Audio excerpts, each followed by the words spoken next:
intro the show. Yeah, you get to intro. No Tom. I get to intro. Tom's out. I'm your substitute teacher, Travis. Welcome to Roast Mortem Cast, the only podcast that puts oral in historally. I'm Travis. I'm Connor. And I am Lizzie. We have a guest. Oh, yes. Yay! You guys Welcome. do not know who I am. We have no idea who you are. You stumbled into my home to start talking about history, apparently. All right. We're working our way through the entire Saltman family. Do you have any extended relatives? Oh, man. Well, yeah, we have Michael Regan, who should be here and isn't here for whatever reason. Jesus. I don't know what bullshit that is, but that's why you guys are stuck with me tonight. It's interesting, because I thought Mike would like the person who you're doing, and I don't know why he's not here. Mike, I'm calling you out. It's me, your cousin. He said he was going to a mixer. I'm only assuming that he's mixing punch with skateboards and I don't know, kick flipping with other people. I didn't know Mike was in a fraternity. I was just going to say. I'm thinking a business mixer, right? Mike is in a suit and he's just longboarding. Handing out business cards while skating away. Does a little kickflip. Hello. Writes his phone number on chips of skateboards and says, here's my business card. Yeah. Because that's all he has is the chips of skateboards. All the skateboards he breaks, which I know people give him bullshit for that too, and they should. Dude, that's a waste of money. It's a waste of money. All right, so most important part of the show, Tom, if you haven't noticed, Tom is not here. He's cocooned. He's going to emerge a new man, just like I did in the beginning of this series 4 years ago, or however long it's been. Yeah, he's building his new voice. Removed. I think he's going to sound something like Gilbert Gottfried is what I'm hoping. Oh, yeah, we got to take bets. I said I was going to sound more like Waluigi, but I don't think I do. Now, is it possible if he goes higher pitch, he will just sound like me and Emily, because Emily and I sound exactly alike. I could have just said I'm Emily. You could have said Tom with your new voice. Yeah, I'm Tom with my new voice. No, yeah, my they're humor. putting together his vocal cords, so he's got a higher voice. Oh. I'm Tom Froman. Be the Yente you always wanted to be. All right, so most important part of the show, how's your week? Lizzie, how's your week? Oh, my week is great. I took care of the boys that I take care of all week. I am a full-time nanny. I take care of beautiful twin boys, and we have a blast all week. And sometimes Connor comes and hangs out with us, and so got to see Connor this week, and we're good. My week was great. I love that. That's all I have to report. Are they skateboarding boys? Are they growing up to be Mikes, degenerates? No, they will be surfers, so a little bit degenerate, but they're Far Rock surfers, so they're good. You know, saltwater degenerate, not gravel degenerate. So a little different. Yeah. A little stinkier. There's a different smell about those degenerates. Yeah. Probably dirtier hair, but less sweaty. Yeah. If I'm around, they will definitely be less sweaty. Because I'm just going to be you have to clean yourself up, kid. You're too sweaty right now. And I can't. How many moist towelettes do you go through? Oh, man. I definitely replace the wipes, twice a week at least. So that's probably 100 to 200. We use probably 200 wipes a week at least. Also, these are young kids, right? I'm assuming they're always sticky. They will be 1 year old in 2 weeks, and I've known them since they were itty bitty babies. Okay, so they're sticky all the time and throwing up and shit. Real sticky. Okay. Yeah. Connor, how about you? My week was good. I, worked at the libraries. I helped out with the babies, and pretty low key, We got our boosters last week. That was exciting. Boosted. Yeah, so now we're straight boosted, full 5G, as Mike would say, and ready to go. Ready to take on whatever the next variant's going to be. What do you think it will be? Yeah, I can't wait. We've had Delta, we've had Omicron. Whatever's Punjabi. Punjabi. Sure. It's gonna make you do Punjabi dances in the streets. I think that would be my favorite variant yet. That'll be my favorite month of COVID. I'll have the news on every day. Yeah, I want life to be more like Bollywood. I'm just saying. End every day with a nice musical number. Yeah. That'd be good. Travis, how was your week? My week has been hectic. I flew cross country. I've been stabbed with more needles than I can count. Basically, didn't pick up the great Portland tradition of doing heroin. I had fillings put in my mouth. I got boosted as well today, so I'm a little bit kind of under the weather. But yeah, I've been going crazy. I ran like 10 miles. Oh my goodness. Not all in one snap. Over the course of a while. Yeah, let's just be clear here. I'm not running 10 miles. I'm not one of those type of people. But my knee has stopped working because of that, thankfully. So, it's been a hectic week, but we're here, ready to roast some boy. Yeah. Somebody. Get him real toasty. Yeah. Let's do it. Who's on the chopping block, Trev? So tonight, we are roasting a man that was very influential on little baby Travis's life. He was so influential that my first tattoo when I turned 18 was a character from his comic strip. Now, if you know me, what is it? What is it? It's Captain Haddock from the Adventures of Tintin. I love Tintin so much. Actually, that's my PSN name if you want to play on PlayStation with me, Capt Haddocks. Oh. Yeah. So the author, his pen name of the author of Tintin, his pen name is Hergé, which I've always pronounced Hergé. That's how it's spelled, and I'm stupid and American. I was thinking Hergé when I saw it. So like Fergie? You're closer, yeah. I was thinking Hergé. Yeah. Hergé. Hergé. Hergé. Yeah. Hergé. Like Hermes, right? And it looks like Hermes. Yes. I Yeah. Hermes. Hergé. All right, ich verstehe. Yeah.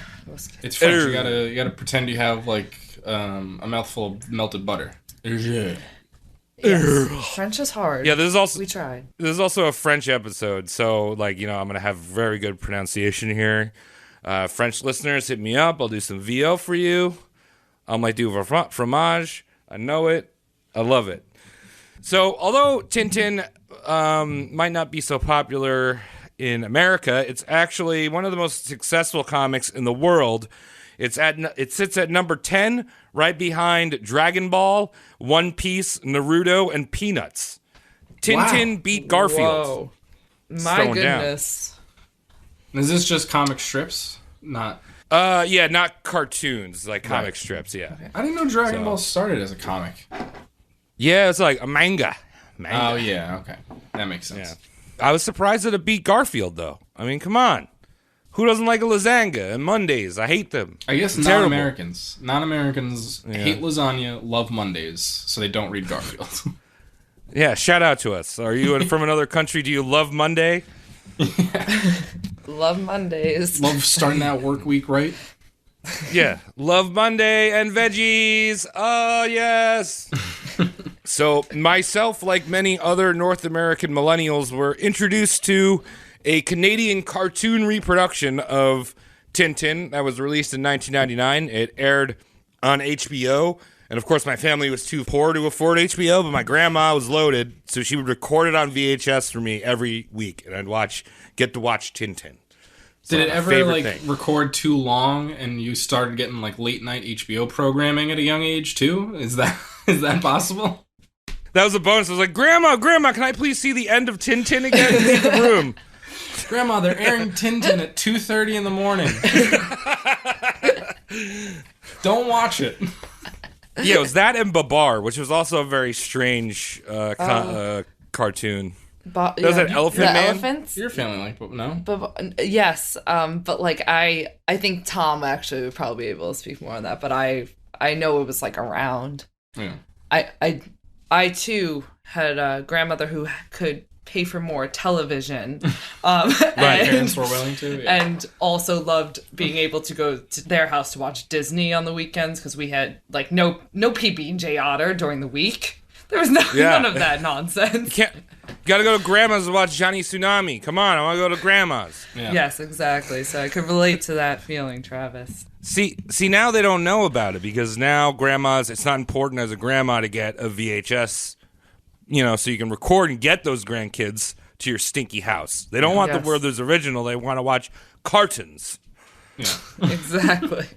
So I found out that there was a Tintin comic, and quickly it became a frequent. The different episodes of Tintin would become, and volumes would become a frequent on my Santa's list. So I'm a big old Tintin comic boy. Now, for those of you that aren't familiar, Hergé actually started a style called Lena Claire, which was revolutionary at the time. And I also feel that Tintin is almost the perfect adventure comic for little boys in particular, just because it's about a little boy reporter, right? I mean, I guess if you're a girl, you can relate to, but hers was very male-oriented. Let's just say that. Yeah. Well, when did he write this? In the 50s or the 40s was when he first wrote it? He started in the in the early 30s and went until the 80s. Oh, wow. Yeah. Oh, wow. Yeah, that's a long run. Yeah. Yeah. So something less than perfect may have been Hergé himself. Now, you see, he was arrested as a Belgian conspirator during the occupation of Belgium by the Nazis. Oh. Yeah. Okay. So I want to put it out to you guys and the listeners at home.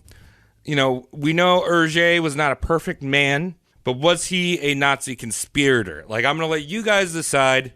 I'm going to let the audience decide. Should we cancel Tintin? Was Hergé a Nazi pawn? Or was he just a guy trying to make comics? Because it's still debated. Debated. Some people are like, I will not let Tintin near my kids. He's a mean boy reporter wearing knickers. And other people are like, well, you know, that's just the times. Yeah. Well, I'm a Jew, so we can see how I feel at the end of this. I'll give you a gauge. A good thing you have a Jew on tonight's episode of Roast Mortem. Are we canceling Tintin? Yeah, that's the So let's jump into his life here. His real name is not Hergé; it's George Prosper Remy. Oh, okay. That sounds like a Nazi collaborator. All right. Yeah, he was born in 1907 in the suburbs of Brussels in Belgium. And George just describes his childhood as simply gray, just really boring, run-of-the-mill stuff. Except for the fact, that he was living in Belgium during the First World War. So, I mean, it's not like you're growing up in, Islip. There's shit going around. I don't know, but then again, occupied by the Germans, if he's saying it's boring, not a good sign for the future. Yeah, right? So we're not really going to go too much into his childhood because, in his own words, he didn't really say much. There could have been a little bit of boy touching going on by his uncle, disputed, whatever. I feel like most writers that we've done on the show, there's some type of boy touching involved or girl touching. Just kind of, I don't know. I Hear that if you want to be a writer. Pops up a lot. I feel like also in a recent episode, somebody else, one of you guys, was saying how a lot of these writers encounter, some touching along the way. Yeah. So, so it's been brought up recently. A lot of no-no zones so. if you want to be a successful writer. Yeah. You need a real tough life. Yeah. So the only thing George really liked to do was doodling, going to the movies, and Boy Scouts. He loved the Boy Scouts. Connor and Lizzie. Connor, were you a Boy Scout? Were you a Girl Scout, Lizzie? No. No, never a Boy Scout. Love those cookies, though. Oh, Trev, yeah, them were cookies. you a Boy Scout? I was the laziest Boy Scout of them all. You didn't make Eagle? No, I made it to life. I basically just did it because I love camping, Yeah. I actually almost cut my thumb off one time whittling. Like, it was down to the bone. I split my bone in half. Just kept but I loved Boy Scouts. That was my jam. I'm going to whittle me a new thumb. Yeah. Well, while we're missing stuff. Yeah. So scouting had actually started in 1908, so a year after he was born. So George would have been one of the first Boy Scouts, around. He loved the outdoors, but the thing was he hated his first troop that he signed up with. He called them godless. And George only lasted with them for a year, and then he joined a new Catholic Boy Scout troop. So you're combining two pedophilic organizations. I was just gonna say, which one was the one where most of the touching? That's what I was thinking. Did I you was move like, from one semi-touching? You wanted to go to more touching because success could come at a greater rate. Yeah, I was wondering, oh, he didn't like that one. That was where the diddling happened. And then you're like, then he goes to the Catholic one. I was like, well, wait a minute, that's where the diddling happened. This troop was actually in Hollywood. Megazord boy touching. I'm just kidding. I mean, Oh, it was okay. not. It was That would have been really.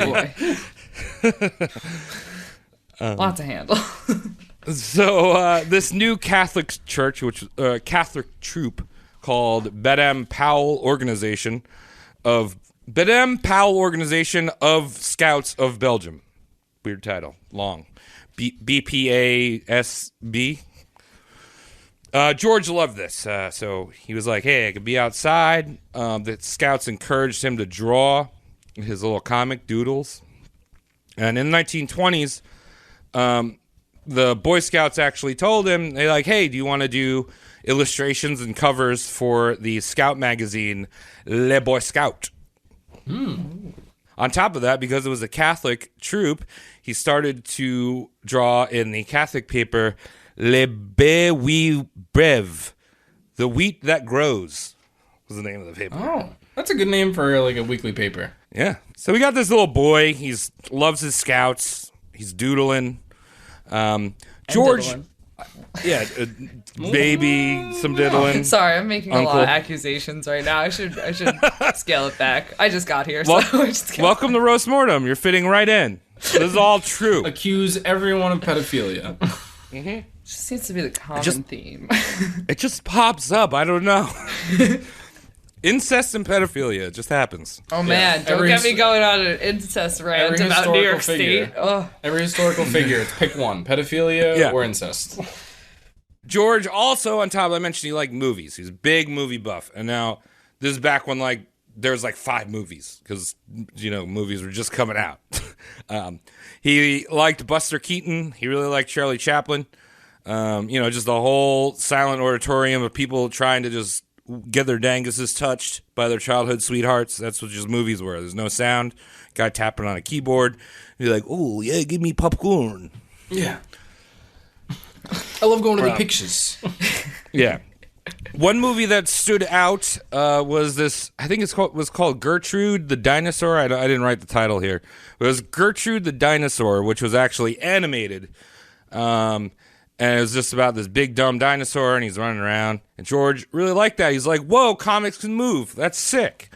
So remember, this is very simple times here. We're going to be talking about some very base, when you think of cartoons and comics, there's a language to them that wasn't developed at this point. You know? The comics of the day where that, have you ever seen Yellow Kid?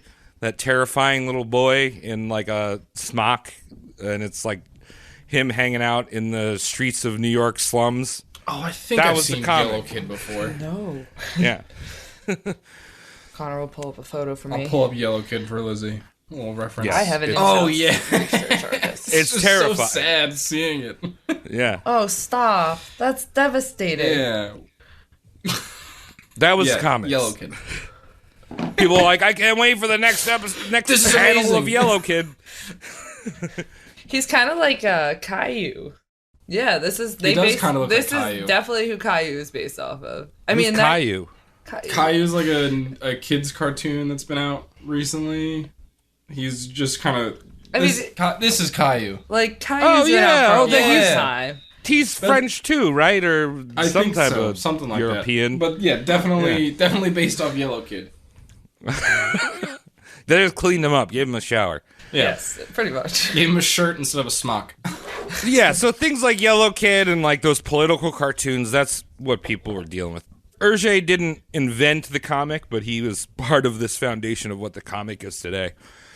So he's like, all right, I love this dinosaur thing. I'm going to create for this Boy Scout magazine and the Catholic magazine, The Adventures of Todar, which sounds like Tintin. And it's kind of have you ever seen the first season of The Simpsons? Where there's this shitty cartoon Uncanny Valley, Todar. Homer scares me in the first season of The Simpsons. if you can find a copy of Adventures of Todar and you know what Tintin is, you're like, what? What is this terrifying demon I've summoned? Yeah, there's some bad fan art.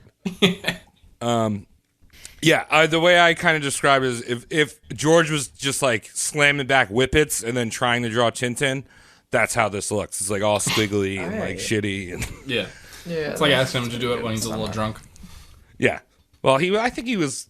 Remember, this is like turn of the century. People are just constantly wasting. Well, I meant like always a past little his drunk. baseline. You know? Oh, okay, all right, yeah, past the regular wake up and get drunk. Yeah. All right, so during high school times, George adapted his famous Pen 15 name, Hergé, and it's spelled Herge, Hergé. which again I always called Herge growing up, not Hergé. Hergé. The way he got this was he took his initials R and J, or G and R, George Remy, and flipped them around to R and G, and then added a little bit of like French Belgian accent on there. So it was like RG. Hergé. See, that wouldn't work for me, CM, because then I'd just be Seam. I don't think that would be a very good pen name. A great Pen 15 name, the Seam. The Seam. Maybe it's Leslie. He'd be the Eam. No, well, Eam. if I use my real name, I suppose. The East. Ugh, I don't know. Travis, you'd be the Teal. Yeah, teal. That's kind of good.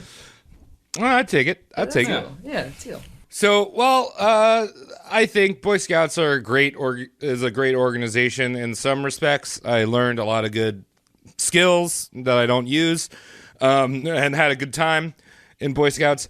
The main part of Boy Scouts is just when it comes down to it, is to groom boys for the military. That's what it is. Yeah, here's some discipline. Essentially, yeah. Here's some basic survival skills. Here's how to kill an insurgent. Also, your country needs you right now. I got my shotgun merit badge, and I remember doing the rifling, and they had the Al Qaeda things at the end of the range, because this was like, when we were in Afghanistan. Yeah. Little terrorists that were shooting. Jesus. Yeah, when I was like 12 years old, me and family friends were on vacation in Pennsylvania, and we went to a shooting range, and all of the like targets most of them were like the carnival size stuffed animals with Osama bin Laden's face on the front. There you go. So it'd be like, here's this giant pink bear that has Osama bin Laden's face on the front. Let's shoot it. Oh, he's so cuddly, though. You see his beard? Wouldn't you want to just curl up in his arms when I he's know, right? alive? It's true. It must be so warm. Yeah. Nice and warm in that beard. Make my face warm. The Boy Scouts is mainly to groom kids for the military. An example is if you're in the Boy Scouts of America, and I believe this is still true today. If you reach Eagle Scout, you automatically, and then you enter the armed forces, you automatically have a promotion. Yeah, I think that's still true. Yeah, like you come don't in as a start at the corporal. base level. Yeah, it's like you're already promoted. You're an Eagle Scout. You built a bench this summer for the local church. You are an Eagle Scout, sir, and you shall skip ranks. Yeah. That's like, right? They built benches and then they get to skip ranks. The right? Eagle Scout project that I used the most was the life jacket hanging stand at the camp that Lizzie and I met at. Yes, thank you for that. I appreciate yeah. that because I was in charge. Way of to go, making sure Rudy! That was in Actually, really good shout shape. out Rudy. You're probably not listening, but that was a great Eagle Scout project. Still working. He was someone I went to camp with. He was an Eagle Scout. They should take like the military SEALs music, was that saliva, like the dun dun dun dun dun dun, and just have like Boy Scouts making fences at churches and that fucking life jacket thing. Just like, hell yeah, you want to join the military? You got a little Here's Boy a Scout. bench. Yeah, make a bench. I built a trash holder. Look at this birdhouse. It's massive. George was not immune to this propaganda, and he signed up for the military in 1929. And, he quickly realized that it was not a life for a little sensitive artist boy. He didn't like the conditions of life at the barracks. He was giving up all these upper middle class standards that he had grown up in Brussels. And he wrote his mother this, in quotes, "I'm a little soldier boy who's missing the arms of his dear mother." Yeah. Oh man, what a wuss. What did his parents do for a living? Do you know? Or I can't remember off the top of my head. they're but just they were average middle they class were, type? Yeah, they were definitely upper middle class in Belgium. And you know what? He joined at a good time because the First World War is over. Second World War hasn't started yet. I was gonna You got say this interim period. right in that sweet spot, 1929 for Belgium. You're gonna wash out before 39. You're set. You know? Yeah, yeah. Belgium had some sort of reserve system during the interwar period, so he's only at the barracks for about a half a year. He returns back to Brussels, lands himself a sweet job at a Catholic newspaper called Le Vitem Salé, which was the 20th century.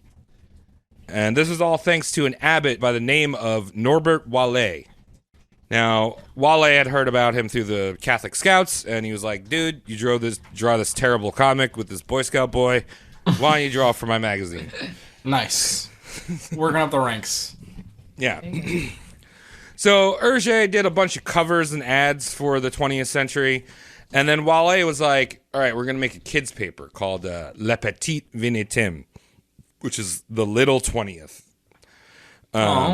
He's like, I got a perfect idea for the star comic. You remember that Todar guy you drew? Let's just draw him again. Except this time he's going to be a boy reporter, and his name is going to be Tintin, or as the French call him, Tintin.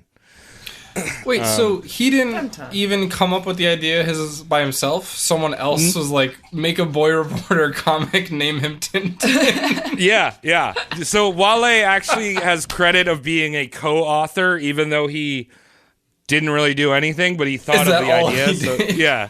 So Wallet walks around, he's like, I'm a co-author of Tintin.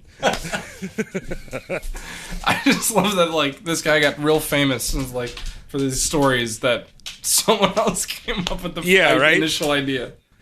Yeah, no. Hergé is he's kind of lazy, as we'll find out. It'd be like finding out that Walt Disney's barber was, like, cutting his hair, was like, you should make a moving picture about a mouse. It'd be real funny. Have him whistling on a boat. Yeah, well, I mean, we're going to get into Disney eventually, but I feel like Disney stole half of his shit anyway. Yeah. Right? They're constantly doing that stuff. Yeah, so he's like, make this boy reporter, Tintin. He's going to travel the world and inform all the little Belgian kids about shit that's happening. And now Hergé was all about it, and Wallet was like, all right. So we had to think of the perfect fun place to send Tintin on his first adventure. And they sat and thought about it, and then Wallet's like, how about the newly formed Soviet Union? That place sucks so much. And so he gave Hergé a book on the Soviet Union, and Hergé created Tintin and his little fox terrier, Milnew, or known as Snowy in English, and they went off to uncover the evils of socialism.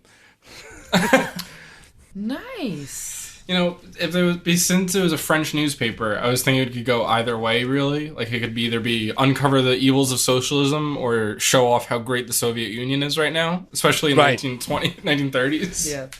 Yeah, it's a very tumultuous time right now in Belgium and France in terms of socialism and capitalism.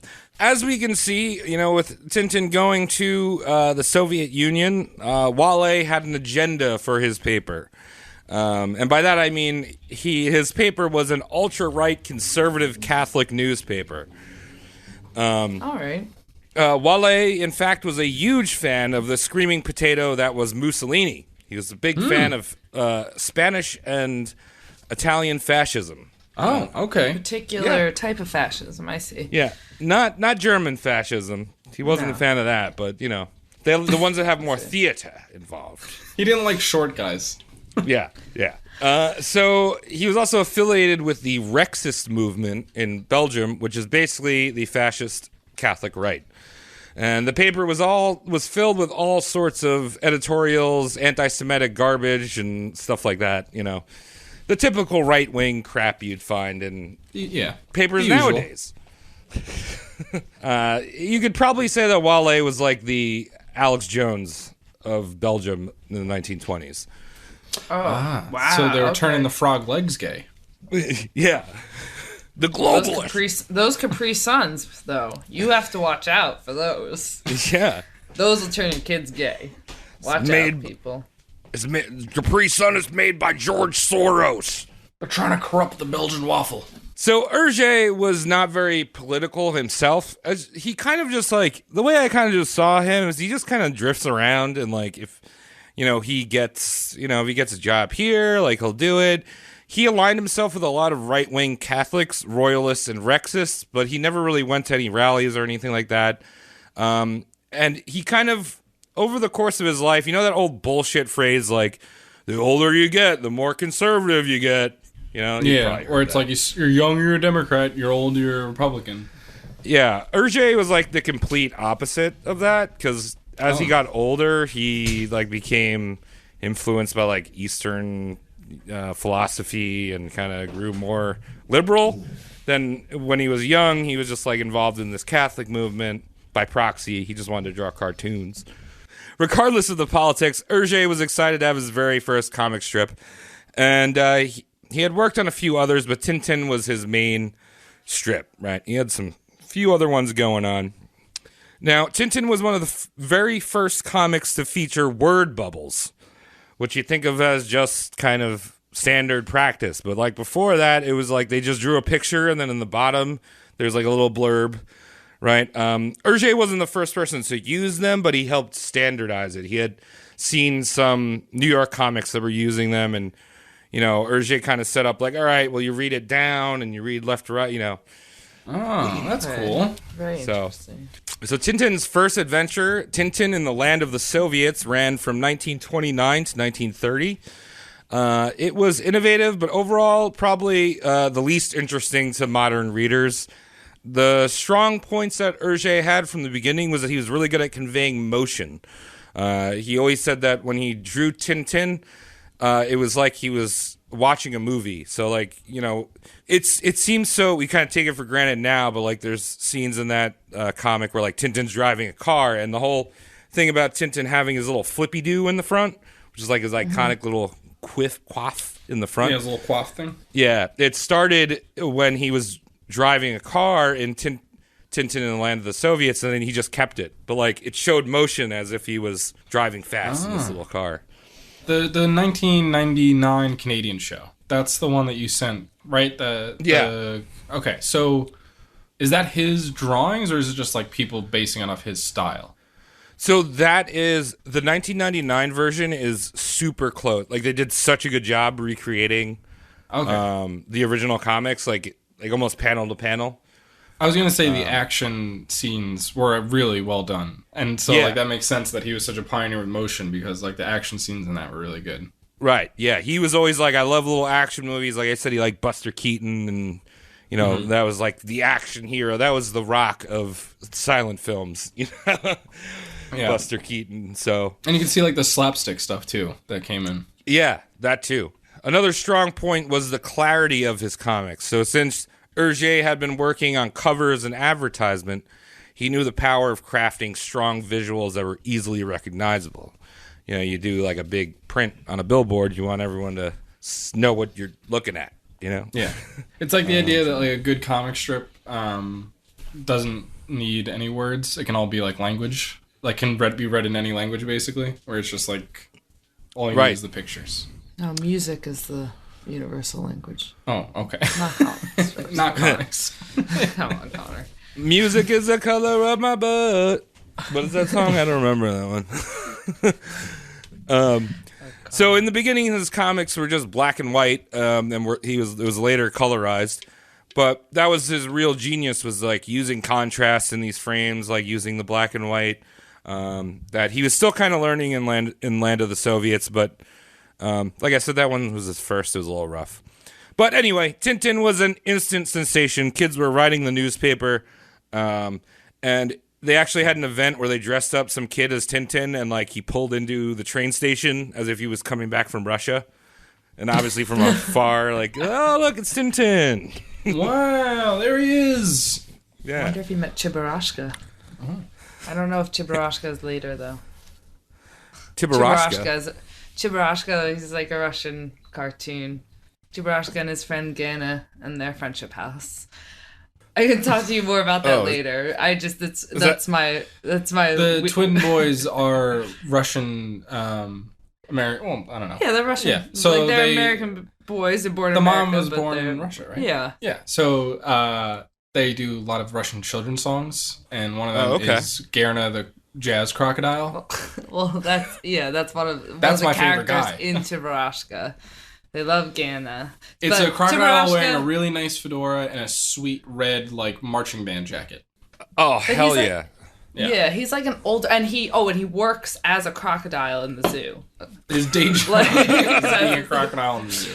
So maybe he knew Tintin. These are old characters. They've been around for a while. well, actually, part of How Was Your Week, I stayed at this hotel over the weekend, and they were having a Russian outing for a company called Telekola, which I guess like just has like Russian TV shows. And it was wild. There was like this man walking around trying to beat up kids all drunk. Was there vodka on the tables? I hear that's a thing. It was vodka and Jameson. They went through like 8 of like the party bottles of Jameson. Yeah. Surprised to hear about it was nuts. Yeah. They were like singing in the hallways at 5 a.m. Wow. Crazy. I was like, did the invasion start already? Did they cross into Ukraine? Yeah. they got there quick. Yeah. Instant sensation. As I mentioned before, Wale considered himself to be a co-author. He was like, this is great.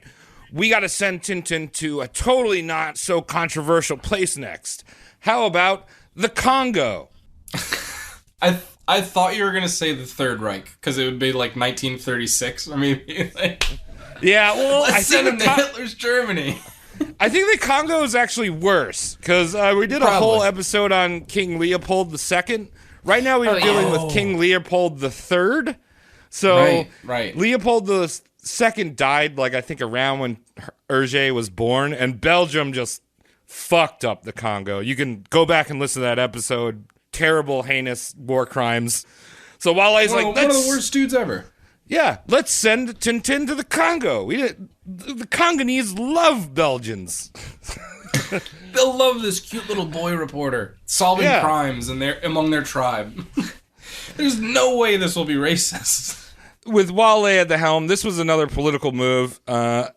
He wanted to. There was like a movement where they wanted to drum up Belgians to settle in the Congo because it was a failing colony, and obviously the world had seen how fucked up King Leopold II had did. But Wale's like, we got to send more Belgians over there. So Tintin goes to the Congo, and of course, Hergé never went to the Congo for research. He just simply spoke to ex-colonists in Brussels. So what you get is a really disgusting depiction of the local black people. Pretty heinous. You got the stereotypical big red lips that Disney was really fond of. Disney was a big fan of that. Other stereotypes as the Congolese being like lazy, childlike.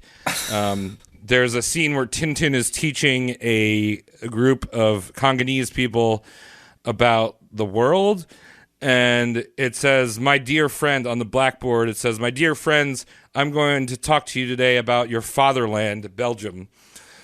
So very colonial funness going on.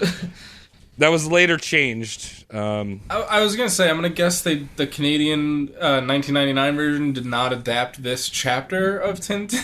Right. So I was going to talk about this. The first two, the Soviet one and the Congo one, I own copies of them because I'm a big Tintin nerd. But they're very hard to come by. Usually if you get a compilation of Tintin, it skips over the first two. Because these were like... 3. Yeah, these were very... Wale had his agenda. And while the comic itself was pretty neutral politically, obviously there were these, racist stereotypes in there, but they're best forgotten. Yeah, it's a little like Star Wars. Just skip to episode 3, forget about episodes 1 and 2. Yeah. Dude, episode 1's the best. It's got Jar Jar in it, though. That's true. And it does have the Darth Maul, who's got dual-sided lightsabers. Dose, light. Yeah, but when I moved, I gave my collection of Tintin comics to Taylor for his kids. Aww. But I didn't give That's him. so sweet. I didn't give him Tintin Goes to the Congo or the Land of the Soviets. I was like, I don't think they really need to read that one. So Hergé would later recognize that these drawings were not right. He would go on to describe that they were a product of their time. The reality of it was that Hergé was no different than any other cartoonist at the time depicting black people. I mean, if you want to scream cancel over these things that Hergé made, goodbye Disney, goodbye Star Wars.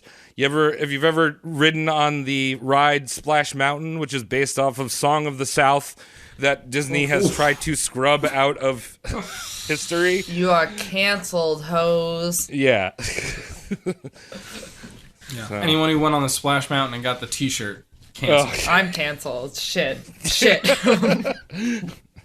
Dude, I remember I went there when I was 5. I think right when they tried to wipe that movie off the face. And I have pictures of like me going on the ride, and there's like a little tar baby, which is like the most racist part of the movie. It's like, oh, but that's Disney, so just saying. So these Jewish kids love Disney, by the way. We all of us. Yeah. That was Disney. Just gotta say, Jewish kids love Disney. I'm saying, Jewish kids love Disney. Jewish kids love Tintin. There we go. go. We will find out. Oh, they're working at this newspaper. Wale is, as a Catholic, he's pressuring all of his single staff members to wife up. Because you can't be in sin. All that shit. So after a long series of rejection, George Remy Hergé married Germaine Creakin, who up until this point, like Hergé had lived in his parents' attic. He's like pushing 30 at this point, but he's like, "Oh, this lady, she loves me. I work with her. We should get married."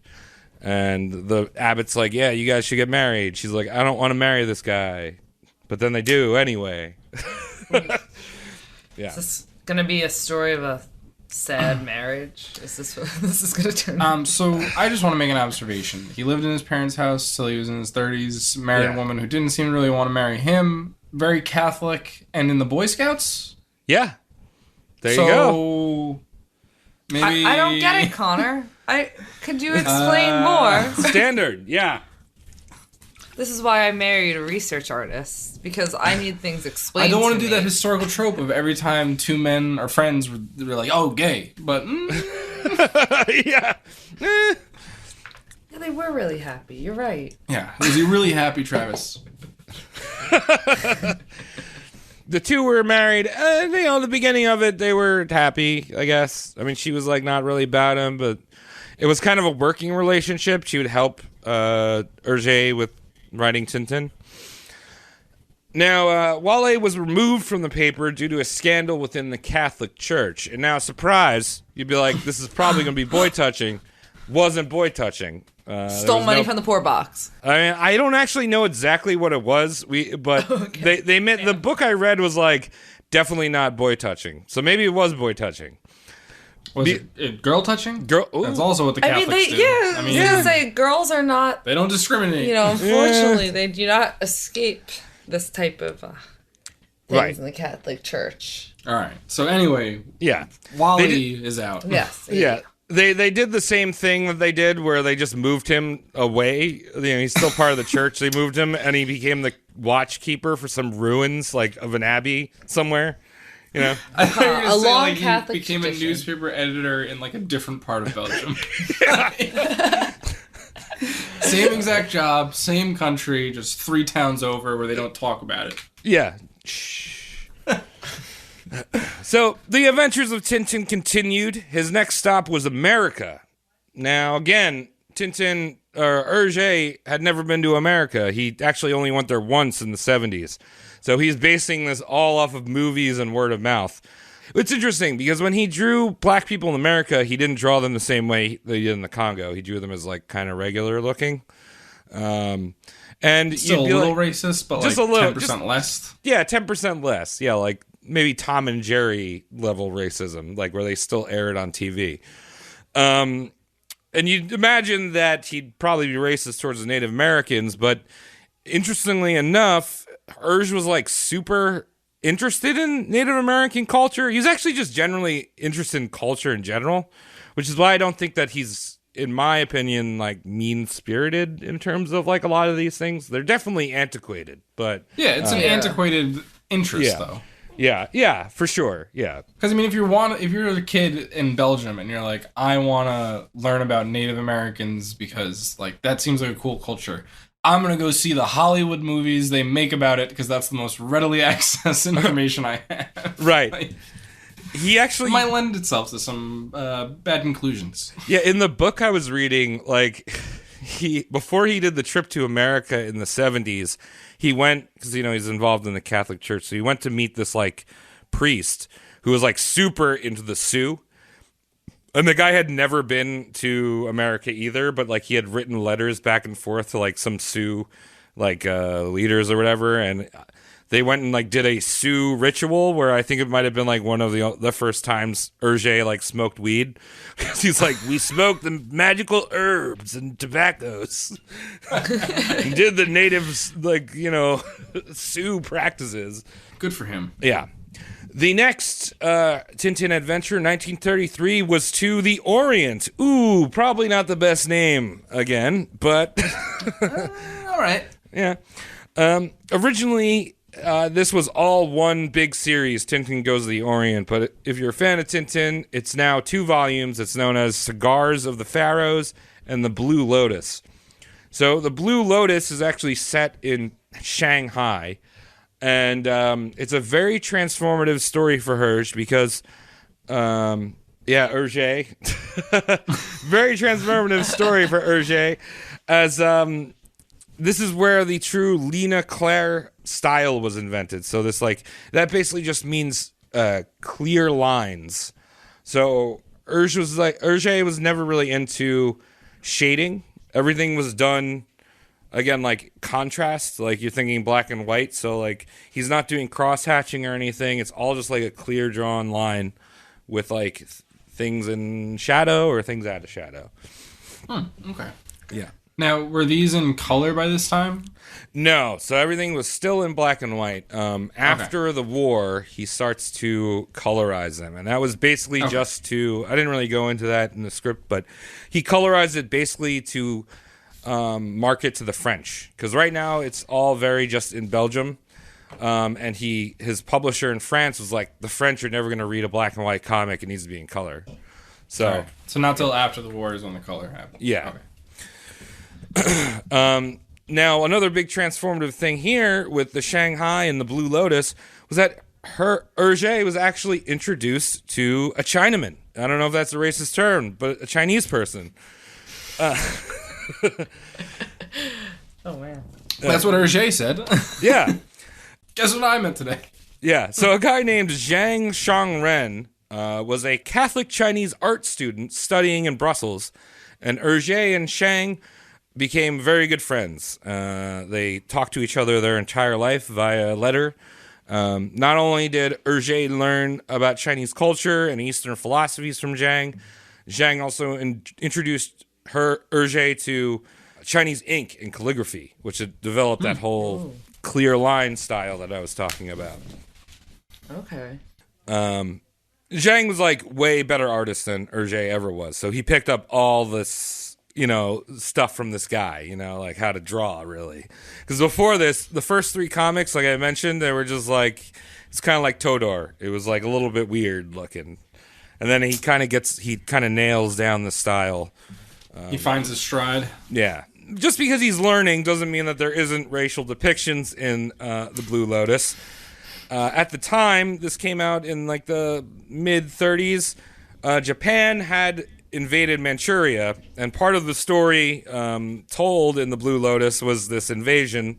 So we have some stereotypical Japanese people, because Shang obviously didn't like the Japanese because they invaded. So you've got that. You're not gonna like the Japanese in 1934. Not very pleasant people to be around, especially in Manchuria. Yeah.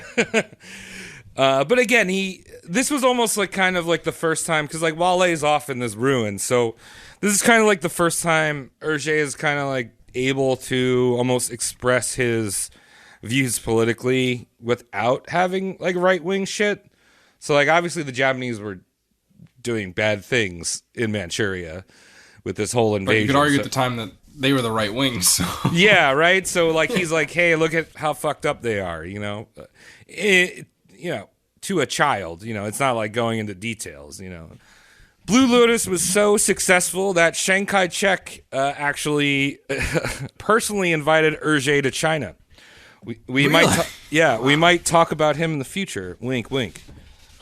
Oh, all right. Yeah.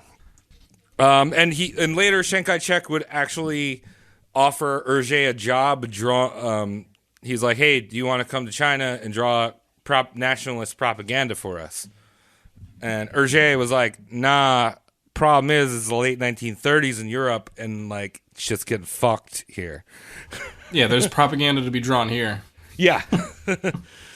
So skipping over a few other Tintin adventures, Hergé, he actually sends out a stack of Tintin comics to Disney, because Disney's happening the same time, and he was really interested in making a Tintin cartoon, and Disney actually just sent him back the comics. Like, no shit. letter, just return address. Return to sender. Yeah. To be fair, that probably happened to a lot of people, though. Oh, right? yeah. They probably just sent everything back to people. Yeah. They probably sent shit. I just love that that's your rejection letter. Like, imagine if that's how college applications worked, where it's like, I applied to this college, and then you just get your own application back in the mail. Like, nope. Yeah, Here, hold on to this. Send this to someone else, sucker. I literally would have gotten 7 applications. We back don't in even mail. wanna- That's miserable.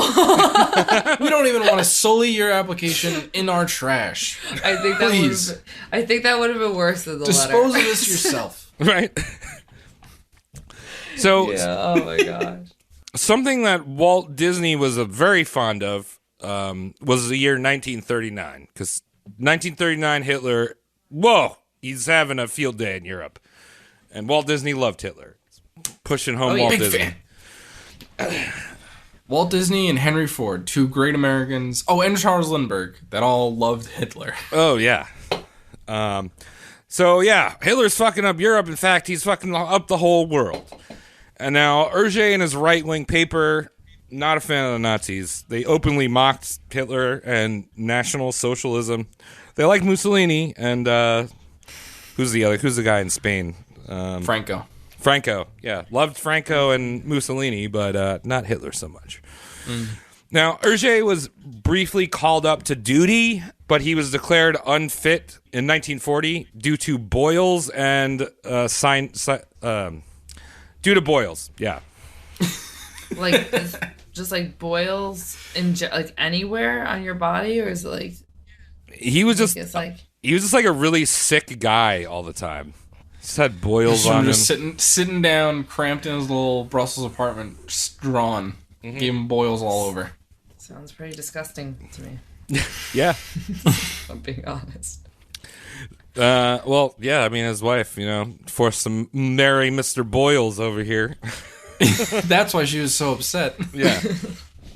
It's the office joke. Mother, he's covered in boils. As the Belgian army fought off the German war machine, Hergé and his wife fled by car to France.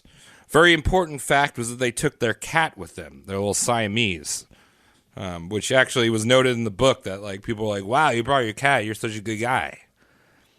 I left my cat Sounds back like a in good Brussels. guy to me. Yeah. Yeah. I'm into animal rescue, Mm-hmm. Also, another decision in hindsight. Like, we're going to flee the Nazis by going to France. Yeah. Yeah, right?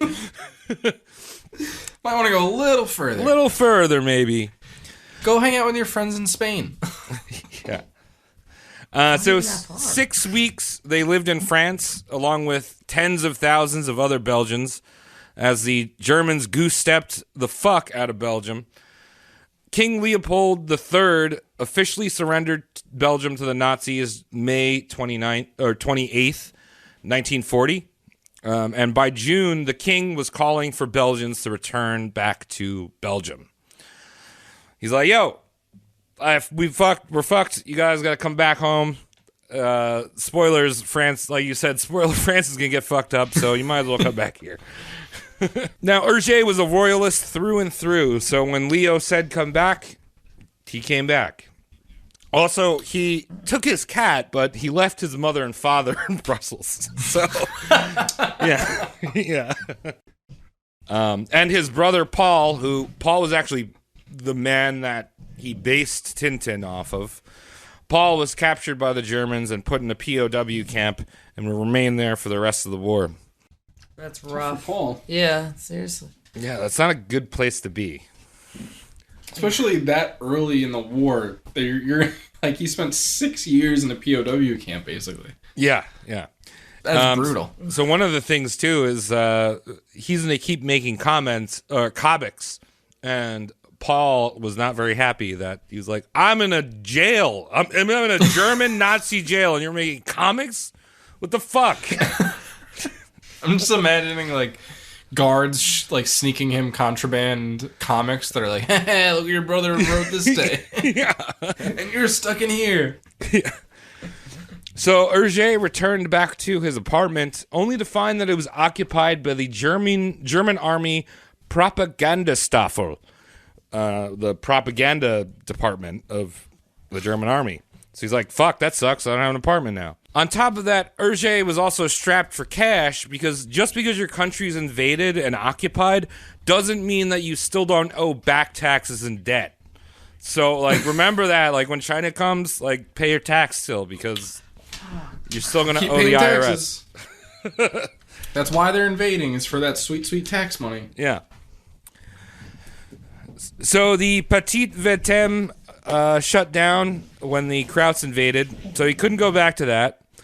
Hergé was offered a job at Le Pays Réel, which was the Rexist paper, but Hergé declined because he thought it was too political. And then he took a job at Le Soleil, which was Belgium's largest French-speaking paper, because in Belgium you have Flemish and French papers. Right. Now, the thing about taking a job at this paper is that all papers at the time in Belgium, because they're occupied by the Nazis, they had a special Nazi director that looked over all the editorials and made sure they weren't publishing like anything that was defaming the Nazis. And would occasionally throw some, anti-Semitic, pro-fascist stuff. The Nazis were smart. They didn't want to be too, like, over the top with their occupied things. They'd, like, let some editorials go through that, like, were, like, oh, Jews are all right. But, like, they'd always kind of have their hand. They'd throw in their own little spice, but they wouldn't completely censor. Right. Unless you were, like, being too overt. Yeah. Now, lucky for Hergé, the Adventures of Tintin, pretty neutral, right? Just a boy reporter. So during the occupation, Hergé would produce what many people consider to be the best Tintin comics of his career, namely The Crab with the Golden Claws, The Shooting Star, Secret of the Unicorn, and Red Rackham's Treasure. Oh. Yeah. So you watched Crab with the Golden Claws? Yes. About opium smuggling? Yeah, it was about drug smuggling, and they ended up in Morocco. Interesting to learn that was written during Nazi occupation. Yeah, so like because the good guy that Tintin works with is a Japanese police officer. So when I watched it, I was like, oh yeah, this is post-war, so this is Cold War. Japan's our friends. Yeah, Japanese police officer. Now, knowing that it was written during German occupation, Japan's our friend, different friends. Yeah, different friends. When Japan was bad boys. But that one was really good. It was like just a good classic story. You got to see a plane strafe a boat at one point. You got a kidnapping. You had an escape. It's got all the good comic, good comic adventure stuff. There's a vision in the desert. It's got all the classics. Yeah, and remember, this is like adventure. Groundbreaking at the time, right? Yeah. This isn't, I feel like, the guy going insane in the desert has always been, you see that a million times now. I mean, I'm sure it existed before that, but it's still pretty fresh. Mm-hmm. Also, Hergé introduced my favorite character, drunken, cursing sailor Captain Haddock. You saw him in the episode. Yeah, he was great. I did not realize that was his introduction as a main character. Yep. Very cool. Always love a drunken cursing sailor. Yeah, he's got a nice My type of anchor. guy. He always has or at least in that episode, he had a sweatshirt that had an anchor on it. That way you could remember that's the captain. It's classic. Okay, yeah, of course. Good, Classic like little recognition thing. Yep, perfect. It's that turtleneck with the anchor on it. You know, I Trev, did. what's your tattoo of him? It's on my leg, and it's got a whole bunch of question marks about, like, over his head. He's just, like, confused. He's, like, shocked and confused. I remember, I went through, because I owned most of the paper versions of Tintin, but I also, like, downloaded legally. Oh, my God, on LimeWire. I downloaded all the files for it. So I, like, went through every single, like, comic and looked at every panel with Captain Haddock in it. And, like, pick that one. I went to the tattoo shop. I was like, I want this. I don't want you to do your take of this. Like, and also the clear line technique, it's kind of hard to fuck up. You just draw the outline and color it in. You know? Yeah. So It makes it for good tattoos. yeah. What episode was it from? I can't remember. Was Actually, it the Congo one? I can't even remember what. I think it might have been the Calculus Affair, which is the one that came right out after German occupation. But All right. so the comics were fairly sterile from the Nazi influence, with the exception of the Shooting Star. So the Shooting Star was primarily, the plot of it was meteorite lands to Earth, or a meteor lands to Earth. Does it become a meteorite once it hits the Earth? I forgot. It's an asteroid when it's going through space. It becomes a meteorite when it's in the atmosphere. And it's a meteor in the atmosphere, and it's a meteorite when it hits the ground. Okay, yeah. So they're going after some meteorite. I'm just gonna go with that. They're going after rock stone or space rock meteorite. stone.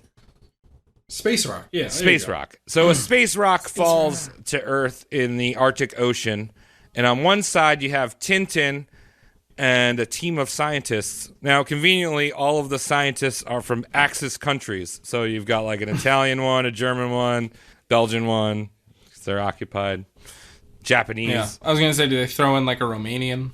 Yeah, I think there might actually be there's like 10 of them.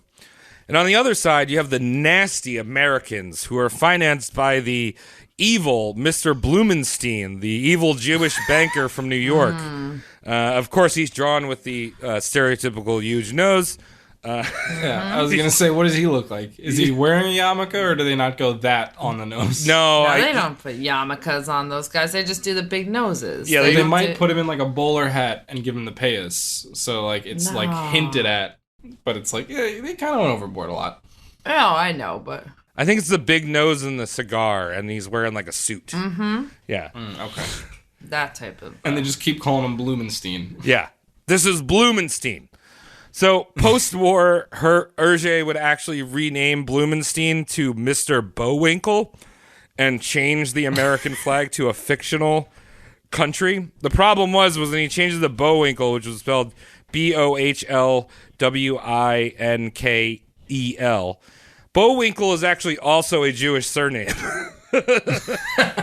So he changes it, and he didn't change the drawing. To another one. You know, but then he finds out. All right, it's like, all right, I won't do a Blumenstein. I'll call him Goldberg. Is that all right? Yeah, is that good? I'm good. He also would go on to state that had he known that the Germans were sending Jews to concentration camps for the final solution, he would have refused to depict Blumenstein the way he did. Even though he had probably witnessed Jewish residents in Brussels wearing stars and being wrangled up by guards, he claimed in quotes, "We were all ignorantly blind of the situation."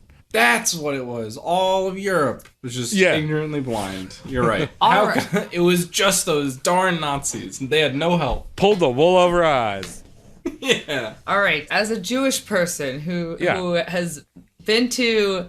I've been to Sachsenhausen concentration camp, and my mother and I were pulling up to it, and my mom's like, "We're in a regular neighborhood. Where the hell are we going?" And we're going to concentration camp. I'm like, "Yeah, we're going to concentration camp." It exists in the middle of a regular neighborhood. Really? Like, houses are lining the and like these are houses that have been there. Oh, wow. Like, yeah, so people were Everybody knew. like, you know, Everybody knew. but like everyone knew, but also like it's crazy what people like still like lived like what sort of fear you live in to live like that. Right.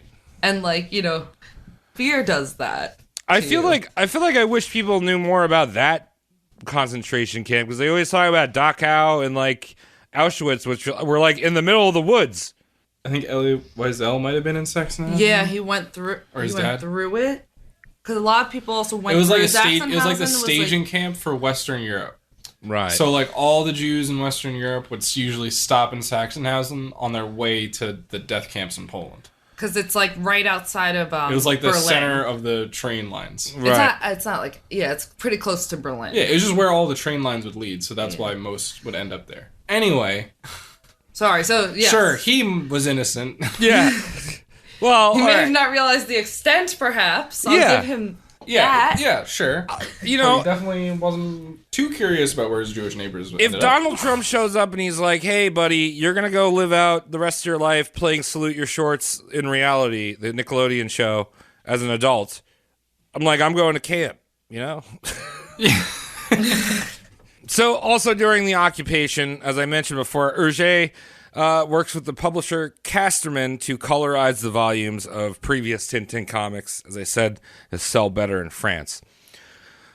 So Hergé was in the middle of drawing the 7 crystal balls on September 2nd, 1944, when the Allied troops liberated Brussels. Now this is good, right? Yay. Mm-hmm. Good news.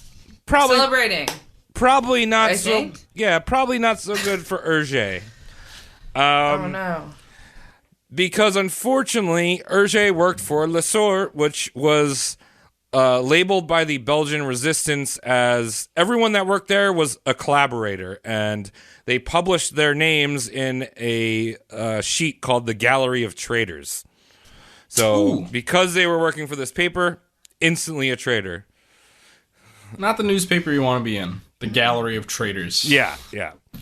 So Hergé was arrested the day after liberation. He was released and arrested 4 more times. Hergé was also blacklisted and deemed unemployable. And he was actually one of the lucky ones that worked at this newspaper, because a few of the employees were executed, and a bunch of them served life sentences or long times in jail. I mean, I just kind of was thinking, like, what would you do in that position, right? There's some people that were spewing hate, obviously, but, like, you still have to survive. You know what I mean? So Yeah. Well, yeah. That's why it's like, that's why the Holocaust happened. Like, there was... It becomes just like a casual, Right. like living under occupation becomes a casual thing. Right. Where, like, because you just want to survive day to day. And that's the problem. That's why it's so effective. So, and I mean, I think we probably will go into at some point, especially in France, how crazy that got after. I think we did that with Coco Chanel, actually, a little bit. With how, I mean, she was an asshole. How they Nazi. treated with collaborators. Yeah. Nazi. But how they kind of treated the general public. And, it was almost like a witch hunt to some extent, because you could just point your finger at someone and be like, they were a Nazi. I don't like this guy. This guy doesn't do his hedges every week. He's a Nazi collaborator. Get him out of here. And that guy could be hanging from a tree or shot. Yeah. Mm-hmm. The fact that that like other people from the paper were like treated harshly, almost lends more credence to the fact that he just worked there, Yeah. And like, if you work for that paper, you're gonna have to publish certain things, but you also don't have to publish everything, Right. So it's not like he was unknown, though, because again, Tintin's big. So the Resistance actually published a satirical strip post-occupation called The Adventures of Tintin and the Land of the Nazis. Oh my god. Complete with Tintin in like the SS, uniform and all that stuff. Yeah. Obergruppenführer. Yeah. I've solved the mystery. So Hergé was starting to lose his mind. He was already kind of at the breaking point before liberation, because the dude just constantly drew comics. Like every week he had to draw like the cover. He had to draw like a weekly strip. He was like so burnt out on Tintin. And like he drew 2 additional comic strips every week. He was just mentally and physically exhausted. And now his country had declared him a traitor. A country that, again, he was pretty proud of. The fact that he was like a royalist, you know. Mm-hmm. Whether or not that's right or, you know. So Paul was released from the POW camp, his brother, and Paul basically just wrote Hergé out of his life. He's like, you were drawing this Tintin comic while I was in this fucking jail. You're an idiot. Hergé's mom has a mental breakdown and is committed to a hospital where she receives electroshock treatment and dies a few years later. So not a very good few years for this guy. No, rough stretch. Yeah. Hergé is actually forced to work under the name Olaf because, again, he legally can't work. So he comes up with a new name. His case for being a conspirator was kind of like put in limbo for about a year. One of the judges put it that, I'm inclined to close this case. I believe it would be ridiculous of the judicial system to go after an inoffensive children's book author and illustrator. On the other hand, Hergé's work at Lesueur during the war and his illustrations were what made people buy the paper. Oh. Right. That's just like a tough spot to be in for him, it sounds like, though. I don't know, I'm kind of feeling bad for our dude right now. Because, like, if he had said, I want to go to another newspaper, would he have even had that option? You know? Yeah, I mean, I don't know. I mean, I feel like the Nazi guys would be like, no, everyone wants to read Tintin. You're staying here. You know? Yeah, it'd be like, you can leave, but it's going to be for Goebbels' paper back in Berlin. Like, yeah, right? That's where you can leave for. Yeah. So, after a year of living hell, Hergé was approached by a guy named Raymond LeBlanc. Now, Raymond was an ex-member of the Resistance, and he was interested in bringing Hergé on to his weekly magazine, children's magazine, that he wanted to call the Tintin magazine. He's like, everyone loved your cartoon. I grew up on your comic. We're going to call it the Tintin magazine. Problem is, you can't work because you're blacklisted. But Ray, being part of the Resistance, was able to pull some strings here and there, talk to some judges, and Hergé was officially dropped from the blacklist. And then they started this paper called Tintin Magazine. It's a bunch of controversy. People wouldn't buy his magazine for a while because they're like, this guy was a Nazi. Was it only in Belgium that they wouldn't buy his stuff, or was like his international reputation also damaged? His international reputation at this point is very small. So he's just breaking in. So he's kind of purely like Belgium, yeah, maybe France a little bit. So as right now, we're post-war, this is when it starts to kick up, and Tintin's published in almost every language in the world at this point. But now he's just trying to break into France, because I remember I was like, his publisher was like, you need to colorize it so French people will read it. Everyone knows the French can't read black and white. Yeah.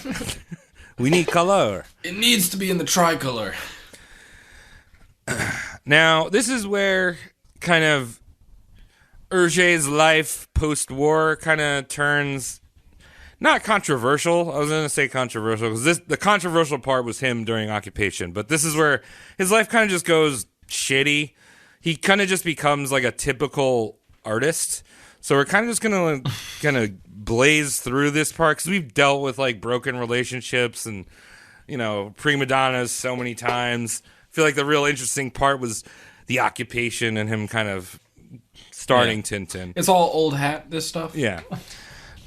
He started to complain that he was a slave to Tintin. He published this one cover where it's him like drawing at a table and all the characters of Tintin are around him and Tintin's holding a whip. And he's like, draw, bitch. Draw me. Yeah. Make me do adventures. Yeah. Send me back to the Congo. Right. He has a series of breakdowns where he would just like leave the magazine. And remember, this is a weekly comic strip at this point. So the editors of the magazine would have to explain to like their readers like why there's no Tintin comic in the magazine called Tintin Magazine. That's got to be a rough job. Well, he wouldn't let anyone else draw the characters up until this point.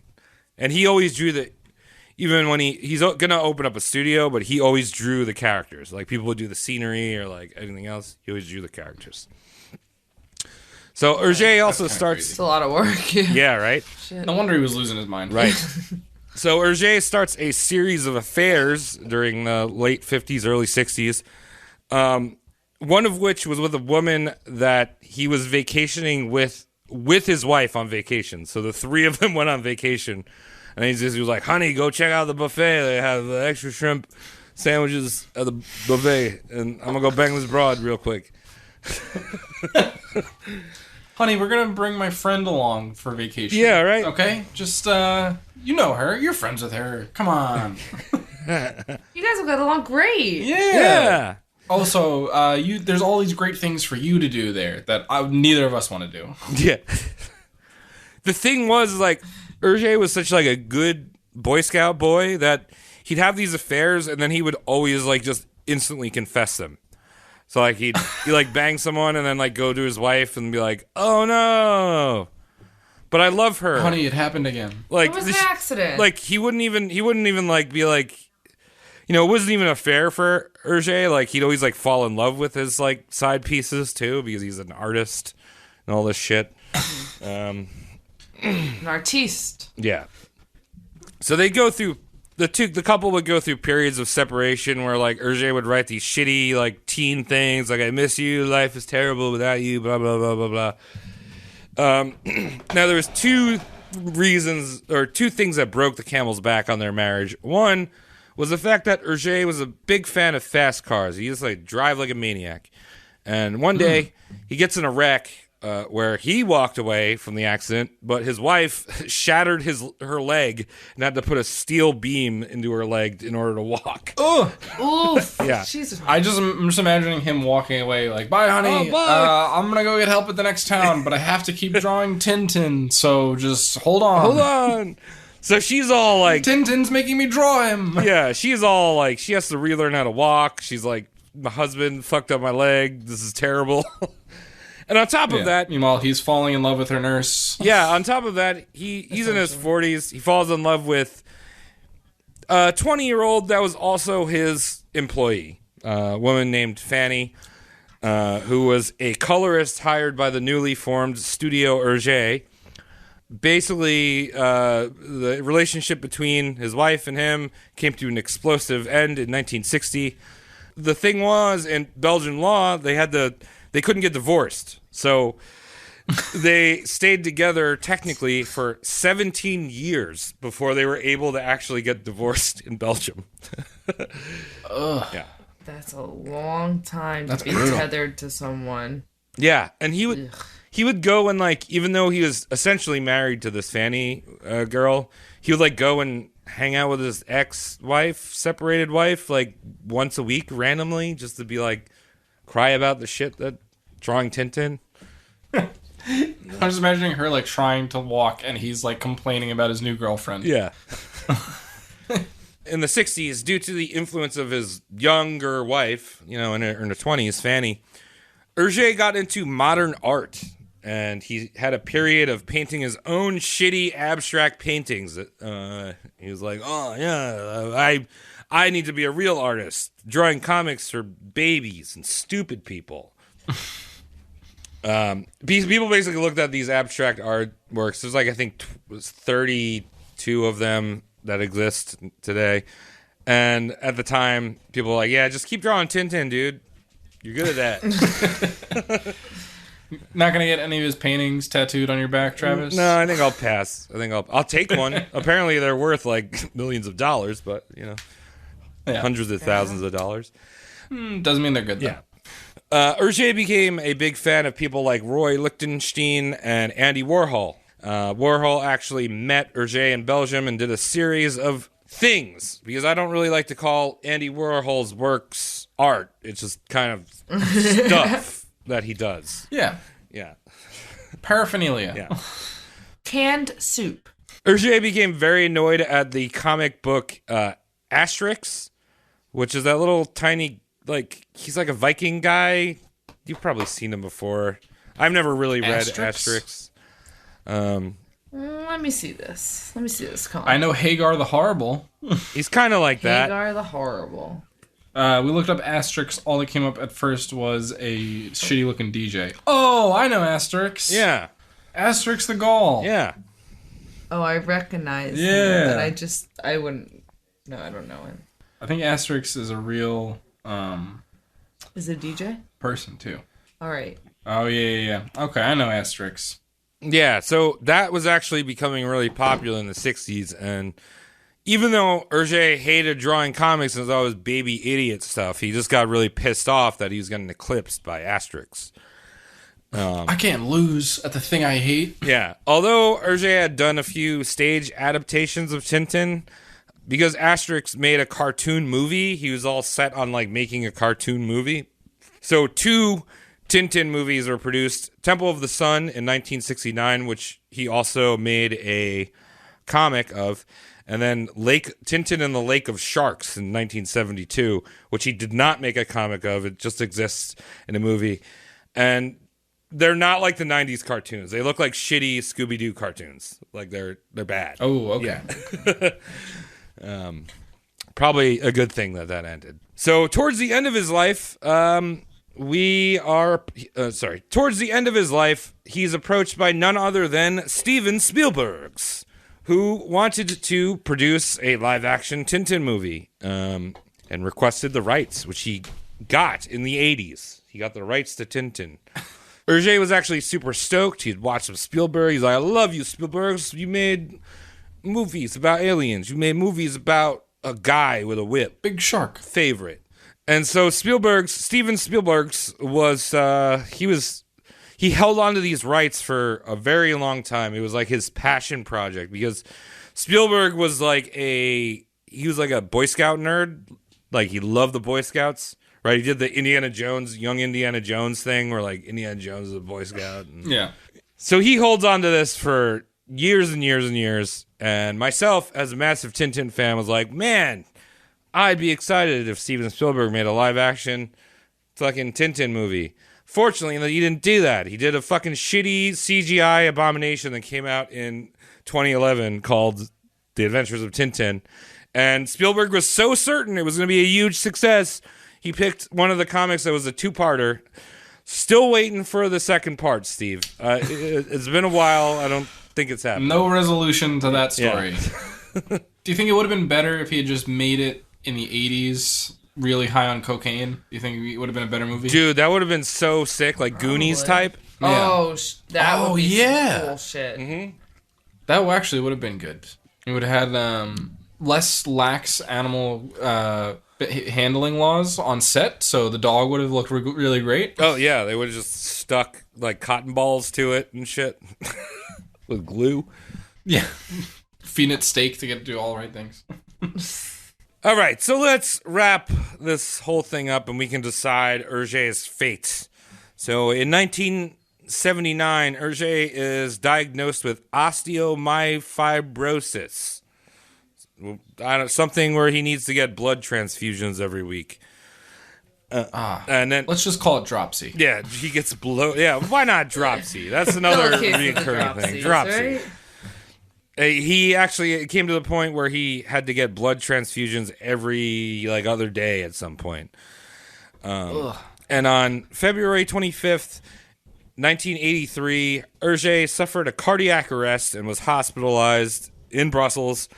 He was actually scheduled to meet with Steven Spielberg for the movie, and then he died. Now, there are some people that believe that Hergé actually contracted AIDS due to tainted blood from the transfusion. You know, he's getting his blood transfused in the early possible. 80s. So people think that he might have... Very possible. Because he declined really quick, right? It was like, boom. Like, I don't know. He could have been diagnosed and on his first treatment gotten AIDS from the blood, you know? Right. True. But... Wow. That was the end of him. Now, Hergé was working, before we decide, Hergé was working on one last Tintin adventure, right when he died. It was called Tintin Alf Art. It was really just a handful of sketches that Hergé had drawn, but the studio finished it up in his honor. On November 1986, Fanny, his then second wife, they eventually got married after the 17 years, closed down Studio Hergé and replaced it with the Hergé Foundation. And upon his death, part of like his will, kind of unwritten will, was that no other Tintin adventure could ever be created post-mortem, or, post-death, right? Yeah. So you could do the cartoons, you just can't make another. Like, I think I would also, in like reproductions of it, like unofficial, unlicensed things, like there's a Tintin museum, and I think I would probably have to wear pants because they get very serious even about tattoos. Because it's reproduced art on my body. You'd be banned from entering. Yeah, that's Hergé. And so what do you guys think? Do you think he was like a scumbag, or do you think he was just like a dopey guy that just kind of closed his eyes and just did his job? Yeah, I mean, I think he sounds definitely more like a dope. I don't think he was necessarily a malicious asshole looking to blame, his own problems on another race of people or anything like that. Yeah. From what you've told us, Travis, I'm willing to go with just, ignorant and just wanted to sit and draw his little cartoons. Cool. I mean, this is also coming... Man of his time. Yeah, this is also coming from someone that has a tattoo, and I don't want you guys to think I have Nazi tattoos on me. So there's some bias here. You can go do your own research. Is this why you did this, Travis? Yeah. Is this why it's all the Leni Riefenstahl tattoos that really throw me off, not the... I forgot the whole part where he was like talking about racial supremacy and the size of your skull is how smart you are. He was a big phrenology guy. Yeah, big phrenology. All right, that changes. No, I'm willing to say, especially if like the fact that the other people in the newspaper got actual punishments, and that judge said he seemed like he didn't really know what he was doing, even if he's the reason people bought this paper. Right. I'm willing to believe that, Yeah. I hope to believe that, because again, also, I think one of the big things where I'm like, okay, I think I'm good, and I got to get your approval. I mean, you kind of gave me your approval as well, Lizzie, where it's like, Steven Spielberg bought his movie. Like, Steven Spielberg's a Jew. Can't be that bad. Yeah. That's right. Steven Spielberg checked into it and was like, he gets my seal of approval. I'm going to make a shitty movie that will disappoint the fans of this great series. That's all we can ask for nowadays. Shitty remakes and shitty movies. Yeah. Pretty much, yeah. What else is there? That's all. There's nothing original anymore. That's it. Why'd you want anything original? Sounds boring. They're going back to Agatha Christie. That's how desperate they are. There's a new Agatha Christie movie coming out. So we got Death on the Nile in 2022. Yeah. No one asked for Everyone's that. out of new ideas. No one asked for that, but they'd have nothing else to work with anymore. Well, Travis, thank you for sharing your childhood love of this comic. Yes, thank you. Yeah. Glad I could sit in on this. Hear more about your love for Tintin. I did really like the show. I think, like you said, it's got a timeless quality to it, where it's just like such a simple little adventure show, Yeah. It's also weird watching the cartoon because, I mean, I guess I grew up with it, but Tintin's so Canadian in it. He's like, "What's this all about, Snowy?" And it's like, he's French. I like the two detectives were my favorite. Oh, Thompson and Thompson. Thompson and Thompson. Yeah, they were great. So they were called it was like Dupont and Dupont in French. And apparently that was based off of his father, who was an identical twin. So it was called like the Dupont or something, which is like French for, I don't know. It was the French equivalent of Thompson and Thompson. It's a common last name. Yeah. Dupont. So that's Tintin. Yeah, well, thank you, Travis. Yeah. I liked it. Thank you, Lizzie, for joining us. Thank you so much for joining. You did great. Thanks for having me. I mean, here I am. I made it to the end. You Saltmans are natural podcasters. Absolutely. Well, you gotta get me really talking about something I really know about, and then you'll just be miserable and you'll turn it off. Just not be I got you on the weird French cartoon artist. Yes, I know. I was like, I know nothing about this. Yeah, caught you on a good week. Yeah. This is good. You guys, this is definitely good. That's the extent you want to hear from me anyways. No one wants to hear anything more. No, shut up. No. All right. Yeah, I'll shut up. No. I will. No. How are you? All right, so All right. yeah, thank you for listening to Roast Mortem Cast. You can check us out on our socials. You go to patreon.com/roastmortemcast. You get the things. And that is the show. Thank you, Shane. Bye, everybody.